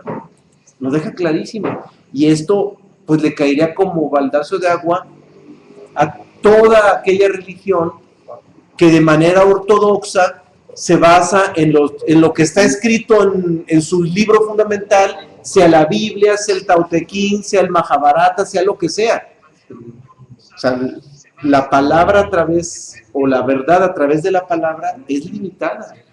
No es la verdad absoluta, tiene sus límites. Y claro, otra cosa exquisita que nos dice, él lo dijo hace 2000 años, no lo perdamos de vista. Y dice, ahorita les traigo la palabra, en pocas palabras, porque no pueden recibir más. Porque en este momento ustedes no están preparados para más. Pero después vendrá mi Padre a través de su luz, les enseñará la verdad absoluta. Ahora, ese después es el que ahorita estamos viviendo. Estamos ahorita arrancando la era del Espíritu Santo, que oficialmente inicia el 21 de diciembre de 2012, por cierto. Vamos a abundar un poquito más sobre ello en la próxima charla. Vamos a abundar un poquito más sobre ello. Y el primer preámbulo de la era del Espíritu Santo fue el inicio de la era de Acuario. Pero ya la entrada frontal hacia la era del Espíritu Santo es precisamente el solsticio. El solsticio, la alineación solar es un solsticio sideral y es una alineación solar. Y vaya que es solar, no es alineación planetaria, es alineación solar. Entonces es un impacto de un influjo energético que entra al planeta impresionante a partir de esa fecha. Y ahí es donde se abre formalmente la era del Espíritu Santo y es donde ya empezamos a tener la posibilidad tangible o más real de contacto con este fluido universal. Vamos a abundar de ello en la próxima charla. Ahorita Y no todavía cometer estamos... el error de abrir nuestro cerebro más nuestro corazón. Sí, sí, hay que, esa etapa, exactamente, esa etapa hay que vivirla con el corazón y no con la mente. La etapa de la mente queda atrás y ahora entra la etapa en que el corazón es el que va a ejercer el papel fundamental. Si le pueden pasar el micrófono porque ya el otro comentario quedó inadvertido para quienes nos escuchan en la red. Escuchamos. Está apagado, si lo pueden prender, déjenlo ya prendido porque debe haber más preguntas. Son 2 botoncitos, hay que subirlos nada más, 2 botoncitos pequeños. Los 2 hay que subirlos, bien. Sí. El Evangelio de Judas, ¿cuál Judas es? Judas Iscariote. Sí, es Judas Iscariote. Pero es de los evangelios gnósticos. El rol de Judas Iscariote no es el que nos pintaron. Las 30 monedas. Eso es simbólico. Eso es simbólico. Eso es simbólico porque resultaba muy práctico construir un enemigo a Jesús de Nazaret para que tuviera más emoción la telenovela. Pero el rol de Judas va más allá de ello. Ahora, pudo verse... Claro, nosotros no estamos aquí para dictaminar nada, por supuesto, pero es evidente que hay ciertos vacíos. Hay ciertos vacíos y ante esos vacíos, pues hay que estar abiertos a cualquier posibilidad. Lo único que sí podemos ver como real o como algo más tangible es que existe un documento original sobre el Evangelio de Judas, científicamente comprobado que es original y claro, lo que dice ese documento es lo que pesa, más allá de cualquier tipo de controversia que pudiera hablar de su legitimidad. Lo que nos dice es impresionante. Bien, vamos ahora hacer unas preguntas en la red, a ver, escuchamos. Sí, don Bernardo dice, la fuente original es la luz divina de Dios por medio del Espíritu Santo. Por eso, la marca de todas las religiones son con diferentes nombres. Efectivamente, o sea, la fuerza se manifiesta en todos los documentos universales. Nos pregunta Pepón de España, ¿la alineación solar nos causará algunos cambios tanto espirituales como materiales? Afortunadamente sí. Afortunadamente. Y vaya que la humanidad necesita cambiar y le urge. Bien, vamos entonces, ahora sí seguimos con el cristianismo, pero ahora a través de la Biblia, en Corintios, podemos leer algo también muy exquisito. A cada uno les dada la manifestación del Espíritu para su provecho, porque a este es dada por el Espíritu palabra de sabiduría, a otro palabra de ciencia según el mismo Espíritu. Bien, aquí, dependiendo pues de cuál es nuestra tendencia, podemos tener una tendencia a ser completamente conectados con el corazón o conectarnos con lo que son las leyes universales, que es la ciencia, la verdadera ciencia, el conocimiento de lo que son las leyes universales. Ibn Arabi, también en otras referencias adicionales, nos dice, aclaro, es del Islam, nos dice, un hombre es en esencia un taller divino. La seidad de Dios está revelándose constantemente. Es interesante esa cita porque nos deja la confianza de que los humanos nunca hemos dejado, aunque sea en algún cierto grado, de tener contacto con este fluido universal. Y siempre ha habido un cierto grado de revelación proporcionado por esta energía universal fundamental y la que ya empezamos a experimentar y que se va a agudizar a finales de este año, pues es la gran oportunidad. Bien, seguimos con otra más del Ibn Arabi, también exquisita y muy breve. Exquisita esta. Cada habitación o sala recibe la luz según su ventana. Híjole. Dependiendo de nuestra conciencia, ¿qué tanto nuestra conciencia está encendida en nosotros? Vamos a recibir esa cantidad de luz que requerimos. No, y el símbolo que utiliza de ventana. De ventanas. O sea, a esta luz no llegamos porque dimos el brinco o porque tuvimos una mano grandota para tomarla. No, porque esta luz no se accede por la voluntad humana. A esta luz se accede cuando nos abrimos. No cuando tenemos la intención egocéntrica de tomarla y acumularla. Los humanos egocéntricamente siempre queremos acumular. Y esta luz jamás la podríamos tener por acumulación, ni por deseo de posesión, mucho menos. La única posibilidad está en abrirnos. Por eso dice según su ventana. La ventana es un símbolo de apertura. Me abro. Ahora, ¿cómo nos podemos abrir? Jesús lo dijo, Jesús de Nazaret, niégate a ti mismo. Cuando alguien se autoniega, abre su ventana. Automáticamente se le abre su ventana. Entonces no necesitamos de que llegue un sacerdote o un ministro a darnos la bendición para hacernos creer que con eso ya recibimos la luz del Espíritu Santo. No, así no llega la luz del Espíritu Santo. Llega cuando abrimos nuestra ventana. Y la única posibilidad de abrir nuestra ventana del corazón es con la clave que Jesús de Nazaret da, autonegación. De hecho, vamos a hablar de ese tema más adelante. No está tan cercano, sí nos falta probablemente un par de meses, quizá un poquito menos, pero lo vamos a abordar como tema específico la autonegación, porque esa es la gran clave de las claves. Ahí es donde está el verdadero proceso alquímico. Y es curioso, una palabra autonegación que quizás no nos dice tanto, pero que en esencia es la clave Es como fundamental. vencerse también. Sí, vencerse a sí mismo, es otro término. Ceder, también ceder. Bien, seguimos ahora con Rudolf Steiner, que nos dice, traer la sabiduría del amor ha sido la misión de los bodhisattvas y del Buda. Dar a la humanidad la fuerza del amor ha sido la misión del Cristo. Hemos de distinguirlo claramente. Esta cita es muy reveladora, porque incluso muchas religiones cristianas creen que Jesús de Nazaret fue el maestro del amor. Y en realidad el maestro del amor fue Siddhartha Gautama Buda. Jesús de Nazaret fue el maestro de la fuerza del amor. No de la sabiduría del amor, sino de la fuerza del amor, porque su rol, vuelvo a insistir, fue abrir los canales para que la energía crística circule por este mundo. Tiene un carácter cronológico. Sí, tiene un carácter cronológico, por supuesto. Cada etapa de la historia de la humanidad ha tenido su momento. La etapa de la inocencia, que fue con Zoroastro, con Krishna, con Hermes Trismegisto. La etapa de la adolescencia, que es con Jesús de Nazaret, que es cuando apenas empezamos a pensar, es cuando empieza la capacidad pensante, pero nos da todavía la verdad a través de la palabra. Y ya la etapa de la madurez de la humanidad, que es la que estamos viviendo ahorita, es cuando ya podemos tener la posibilidad de acceder a este fluido, que es la era del Espíritu Santo.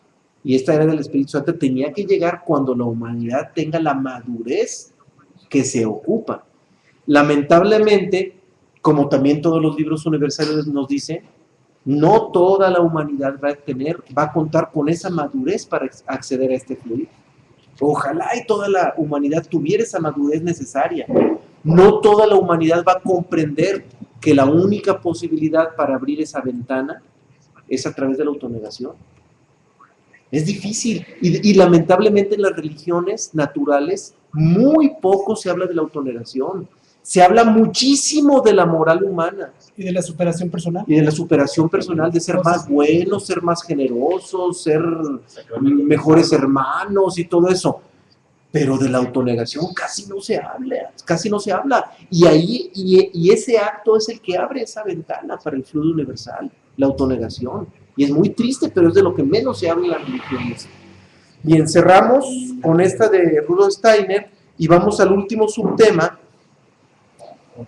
No tiene tantas citas, pero también importantísimas. El tercer subtema es: no hay espacio vacío. Son algunas citas que compilamos para que nos quede claro que en el universo fluye de manera absoluta y de manera omnipresente esta energía fundamental. ¿Y qué mejor manera de destacar el carácter omnipresente de esta energía que poniendo citas donde se nos dice que en el universo no hay un solo espacio vacío de esta energía? Ahora, que quede claro, en tanto que materia, el universo está absolutamente vacío, porque la materia no ocupa un lugar en el espacio. La materia es pura ilusión, es pura sensación. Entonces, en tanto que materia, el universo está absolutamente vacío, pero en tanto que esta luz fundamental, el universo está absolutamente lleno. Qué paradójico. Los extremos. ¿Sí? Los extremos. Y lo que percibimos es puro vacío. Y lo que no percibimos, que es este fluido, es lo que llena todo el universo de manera absoluta. Y eso nos dicen las siguientes citas. Empezando por la Fama Fraternitatis de los Rosacruces clásicos, donde literalmente aparece la cita, que es un ícono de ese libro: no hay absolutamente ningún espacio vacío. Es una cita que tipifica de manera clara ese libro llamado Fama Fraternitatis de la Orden Rosacruz. Bien, vamos con Hermes Trismegistos en su libro Corpus Hermeticum, Sí. nos dice: Y de igual modo, el vacío no existe, ni puede haber existido en el pasado, ni existirá nunca. Ni siquiera las regiones externas al cosmos están vacías, están llenas de cosas de la naturaleza similar a su propio ser divino. ¿pero de qué está lleno, verdad? Aclara de qué.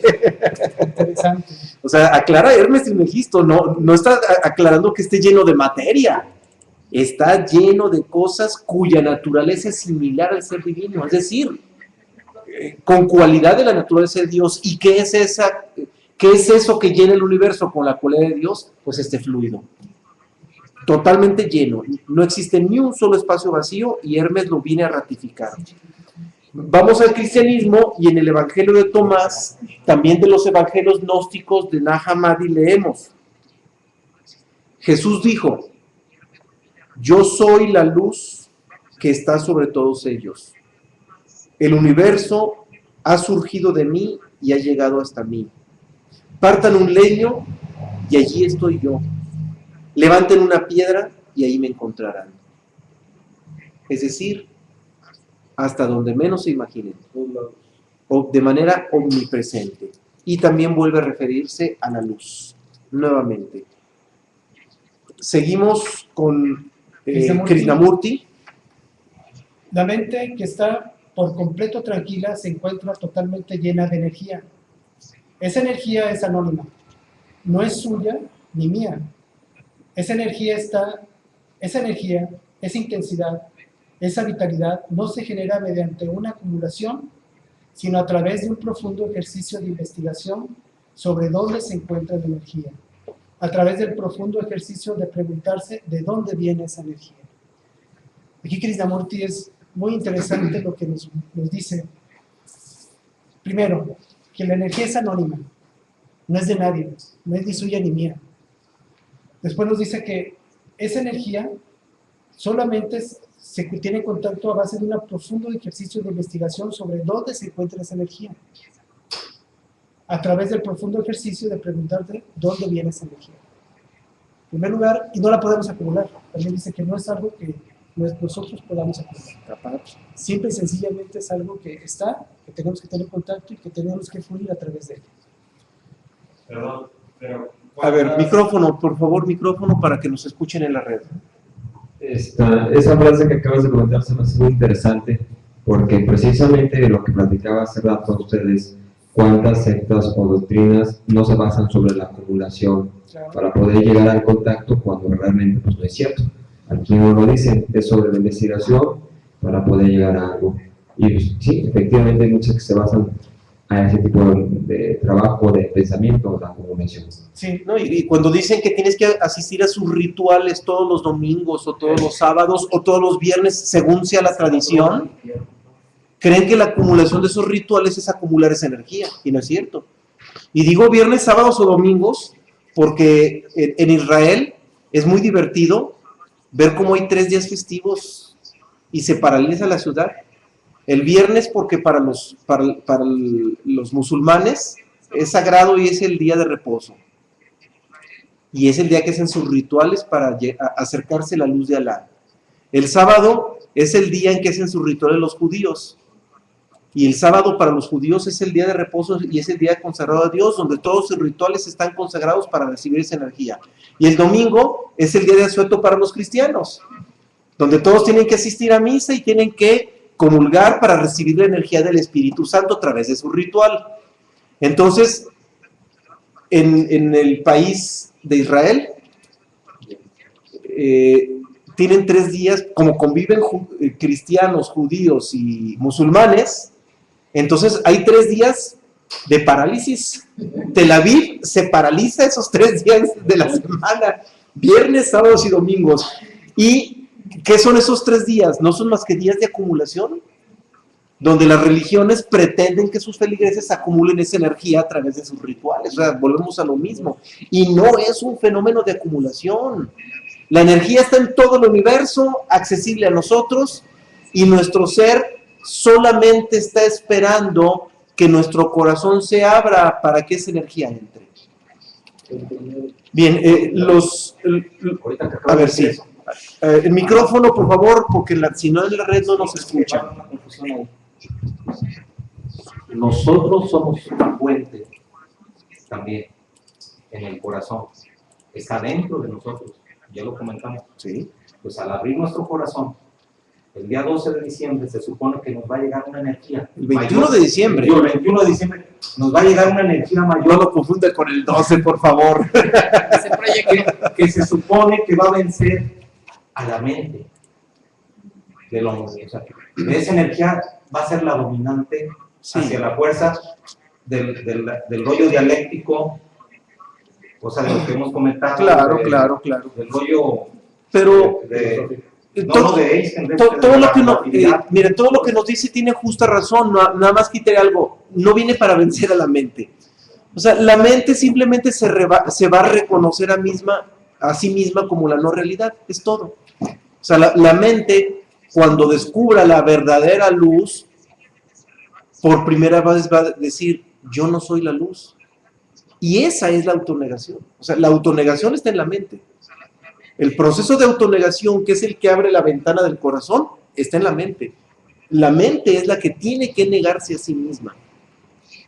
Entonces, Sí, claro. vamos a entrar en un círculo virtuoso, donde por esta luz, la mente le va a quedar claro que no es la verdadera luz, y al quedarle claro que no es la verdadera luz, se va a autonegar, y al autonegarse se va a abrir la ventana, y al abrirse más la ventana entra más luz, y al entrar más la luz, a la mente le queda más claro, entonces entramos en un círculo virtuoso, y ese círculo virtuoso es el que se espera en esta nueva era, que inicie en esta nueva era. ¿Cómo, en qué magnitud, qué formas tomará? Es todo un enigma, nadie puede atreverse a decirlo. En lo que sí coincide todo el mundo es que es una alineación solar.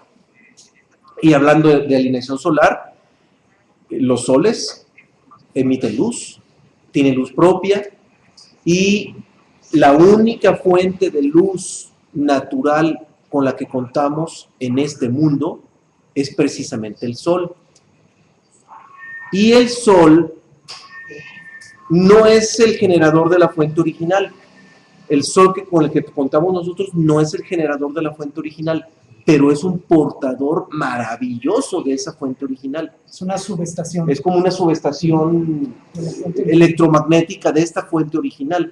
Es decir, el sol es un instrumento que permite regular la cantidad o la dosificación de esa energía que necesitamos para poder asimilarla. Entonces se convierte en un vínculo impresionante. El sol es un vínculo, vuelvo a repetir, no es la energía ni es generador de energía, pero el sol es un vínculo con esa energía impresionante. Y es el recurso inmediato y más realista, más tangible que podemos emplear para poder acercarnos a esa energía. Entonces, los 3 subtemas que le quedan a este tema que iniciamos el día de hoy se refieren ya directamente al sol como ese instrumento que nos sirve de vínculo para que nuestro contacto dosificado, regulado y consciente con esa energía lo podamos tener de una manera más directa. Y nosotros, como siempre, jamás nos vamos a sacar nada de la manga. Lo único que estamos haciendo es poner a su disposición las citas más importantes, más representativas de los textos universales que nos acercan a cada uno de los temas.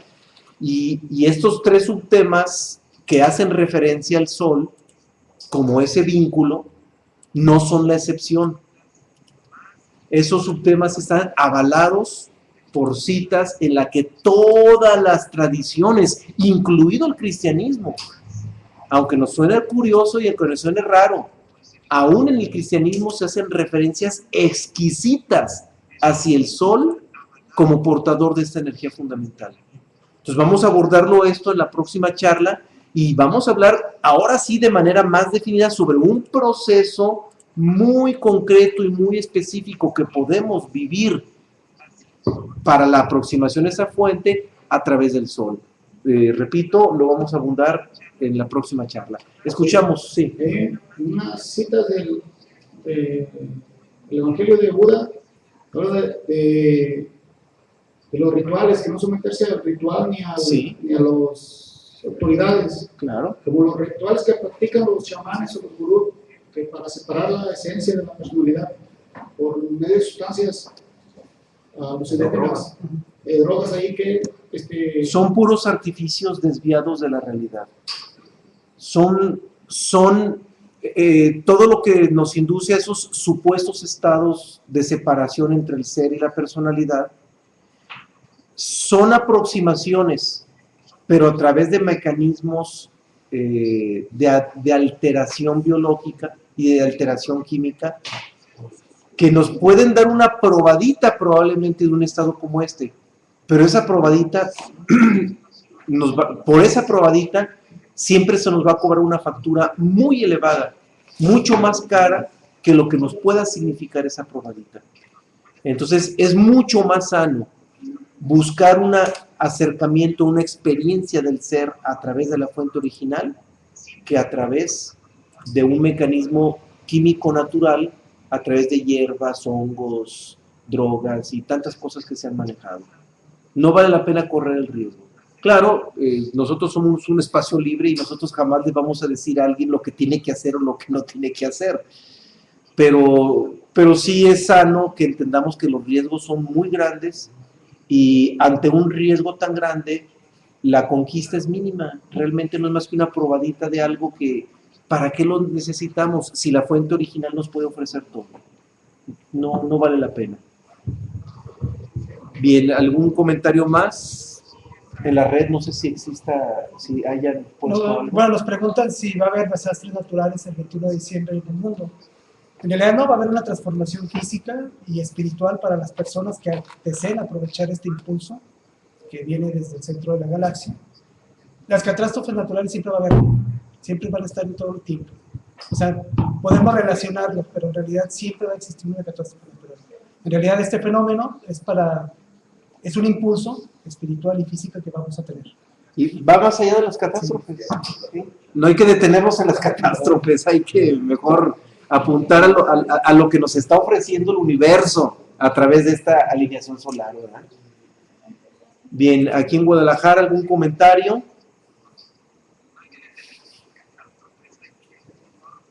Ningún comentario en la red tampoco. Sí. A ver, el micrófono, por favor, si hay. O sea, bueno, para todas aquellas personas que desean hacer cosas como lo que hace la droga, se puede conseguir sin necesidad de ella. Simplemente, como dice Jesús, con un poco de ayuno se logra. Sí. Y con el deseo de estar. No se ocupa ninguna droga. Con ayunar se puede conseguir y la concentración es todo.